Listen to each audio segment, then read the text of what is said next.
All right, for this explainer, we're diving into something truly mind-bending. We're going to connect the largest structure we know, the entire universe, with that intricate, complex network that's humming away right inside your skull. It sounds like the start of a cosmic riddle, right? But you know, a fascinating study by an astrophysicist and a neurosurgeon took this question completely seriously. And what they found? Well, it's nothing short of extraordinary. Okay, let's get into this. So first things first, we need to zoom out. And I mean way, way out. We're talking about the absolute grandest scale you can possibly imagine. This right here is the cosmic web. See, it's not just a random spray of galaxies out there.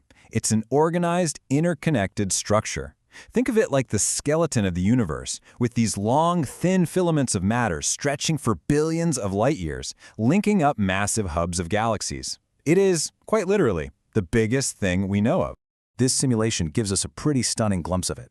Now, those bright spots, those are the galaxies we can actually see. But the really crucial part is what you can barely see, those enormous purple threads that are holding the whole thing together. That's dark matter, the invisible scaffolding of our universe. In fact, if you look at what the whole universe is made of, everything we can see and touch, stars, planets, you, me, that's all baryonic matter, and it makes up less than 5% of everything.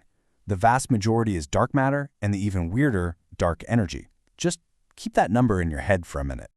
Okay, so from the biggest thing imaginable, let's hit the brakes and perform the biggest zoom-in possible. From the cosmic web all the way down to the 3-pound universe nestled right between your ears. 86 billion. That's the estimated number of neurons in the average adult human brain.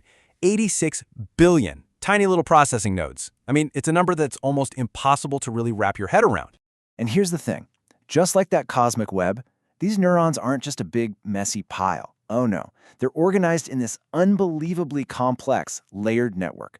You've got neurons forming circuits, circuits building up into columns, and those columns create the functional areas that let you do everything from thinking and feeling to listening to me right now. So we've got two gigantic web-like networks. One's cosmic, one's cognitive.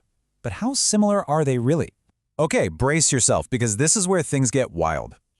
Just look at this table. First, let's talk about the nodes. The universe has tens of billions of galaxies. The brain has around 86 billion neurons. The numbers are just astonishingly close. Now look at the composition. About 27% of the universe is matter, the stuff that actually clumps together. And in the brain, roughly 23% is made of its active components. In both of these systems, the huge majority is something else entirely. I mean, the parallels are just uncanny. But wait, it goes even deeper than that. Remember how we said most of the universe is made of stuff that doesn't seem to really do much? Well, guess what? The same thing is true for the brain. About 77% of your brain is just water. It's a passive medium. It's totally essential, of course, but it's not the part that's actively doing the thinking. Now compare that to the universe, where about 73% is dark energy, a passive force that's pushing everything apart but not clumping into structures. In both systems, roughly 3/4 of the whole thing is passive. Okay, this next comparison, this might just be the most staggering one of all. Let's talk about information storage.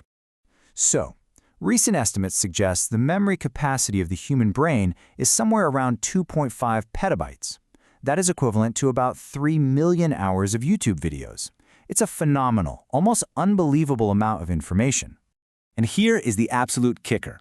Using information theory, scientists have estimated that the amount of data you'd need to store the structure of the entire observable universe is, get this, about 4.3 petabytes. They're not just similar, they're almost spookily in the same order of magnitude. So, what on earth are we supposed to make of all this? Is it just some unbelievable fluke? Or is nature trying to tell us something incredibly profound? This is the exact question the researchers asked themselves. I mean, the numbers are just too similar across too many different measurements to just be dismissed as a coincidence. And here's their incredible conclusion. It's not about the brain being a universe or the universe being a giant brain. No, it suggests something way deeper. That the universe might have these fundamental underlying rules for how complexity and networks just emerge. And those rules apply whether you're building a cluster of galaxies or a human thought.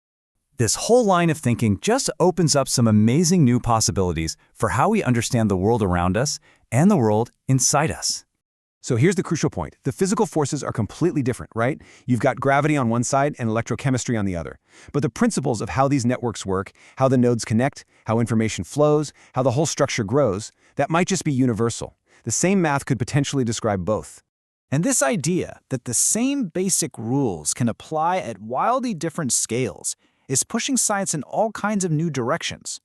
For instance, some scientists are even kicking around the idea of a gravitational atom, where a black hole acts like a nucleus. It's just another example of finding patterns we recognize in the most unexpected cosmic corners. What started as a simple, hey, that kind of looks like this, has led us all the way down a rabbit hole of network theory, information capacity, and maybe even universal principles of how things organize themselves. It's just a powerful reminder that the patterns of nature can echo in the most surprising places. It really makes you wonder, doesn't it? If the structure of the entire universe is reflected in the very structure of the mind we use to observe it, what other fundamental truths are we overlooking just because we haven't thought to compare the very, very large with the very, very small?